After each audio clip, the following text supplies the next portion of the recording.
Hello everyone. So today I'm going to be talking to you guys about arrays in Java. Now an array is just any other object or variable that contains multiple values rather than just one.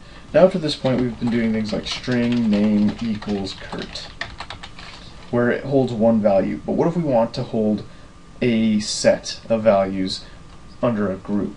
So we want to make a string variable that's called class and holds all the names of people in a classroom. What we need to do is create an array, which is a bit different than a normal variable, but much easier to manipulate, and also a great way to actually get your program doing more intensive things rather than just string name equals Kurt. So in order to declare an array, you're going to of course start with your data type.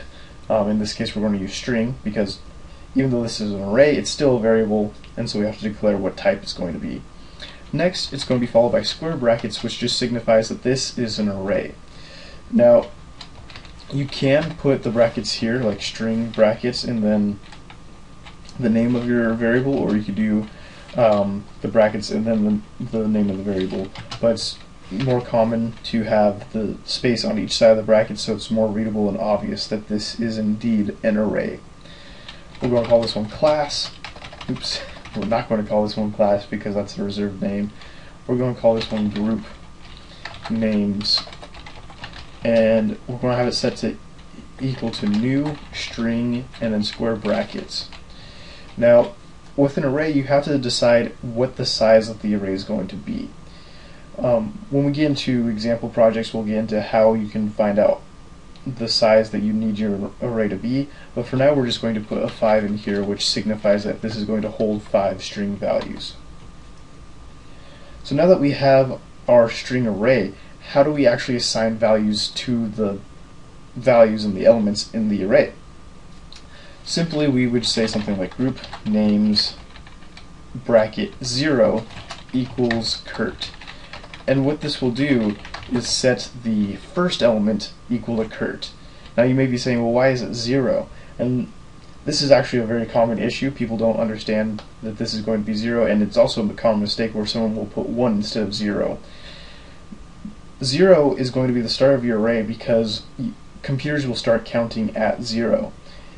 It makes sense if you think of it. A very common thing when you tell someone that you're programming something, they think of ones and zeros, right? Well, if a computer counts in binary, where do you start at? In the same way you do in decimal systems. You start at 0, you really do, but then when you count, you go up to 1.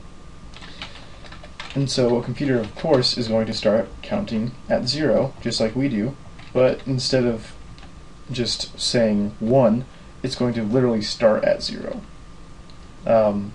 When you count to 10, you say 1, 2, 3, 4, 5, 6, 7, 8, 9, 10. You're just incrementing by 1, but you originally started at 0. You start at 0, you go up, and then you say 1. You're at 1, you go up 1, and you say 2. Computers start at 0, and then go up to whatever size you gave.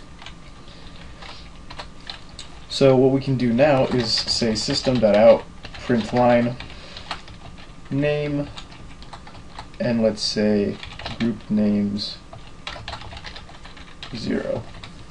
That should give us Kurt. We can test this by running it up here. Yes, save. And we have name is Kurt. Perfect. Now this is going to get really long really fast. What if our array is, instead of 5, it's 500?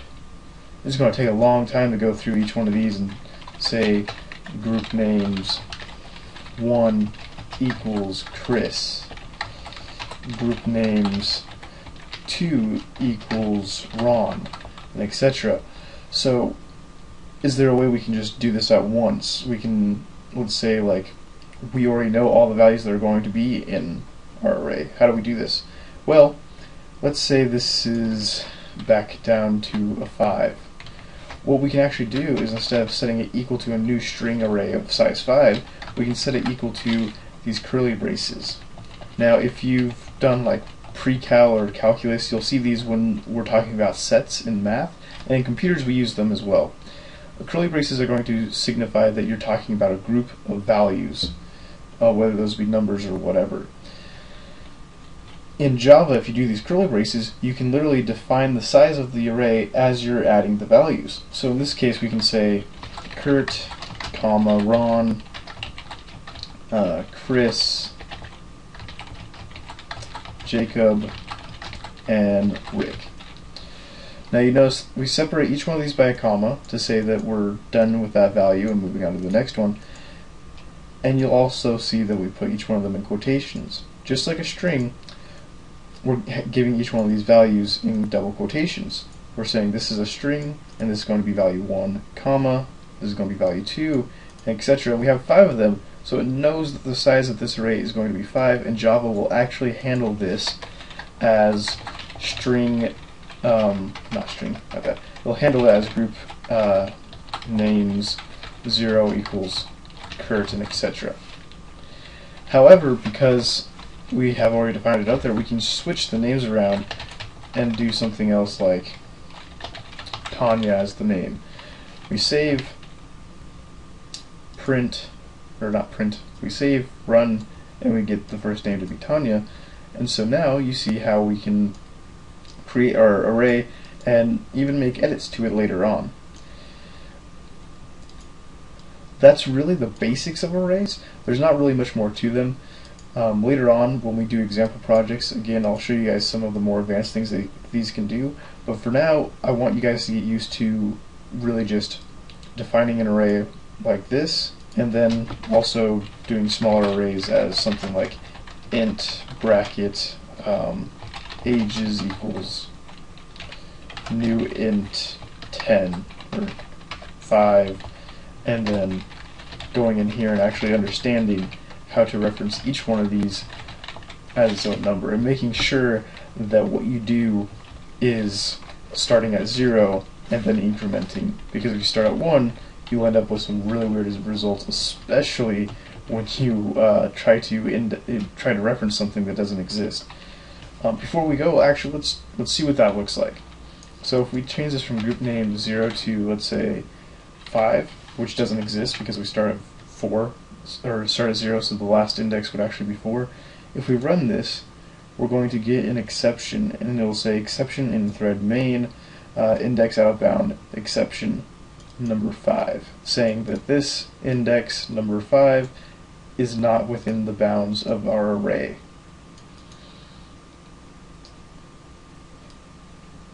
Now, the nice thing about this is that your program just stops. Well, I guess it's up to you about whether that's nice. In other languages like C, it'll still just try to pull random values.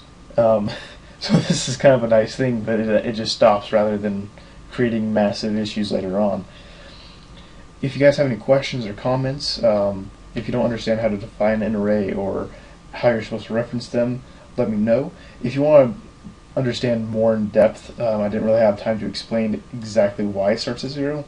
You can also ask me in the comment section below. I'll be happy to link you to an article or explain it myself. If you want to look it up on your own, look up cardinal and ordinal numbers, and it kind of explains really what's going on here, because ordinal and cardinal numbers are the difference between how we count and how computers count. Anyways, again, thank you guys for watching. Sorry this video was a little long. If you have any questions or comments, leave them in the comment section below. Subscribe to see future videos, and like the button.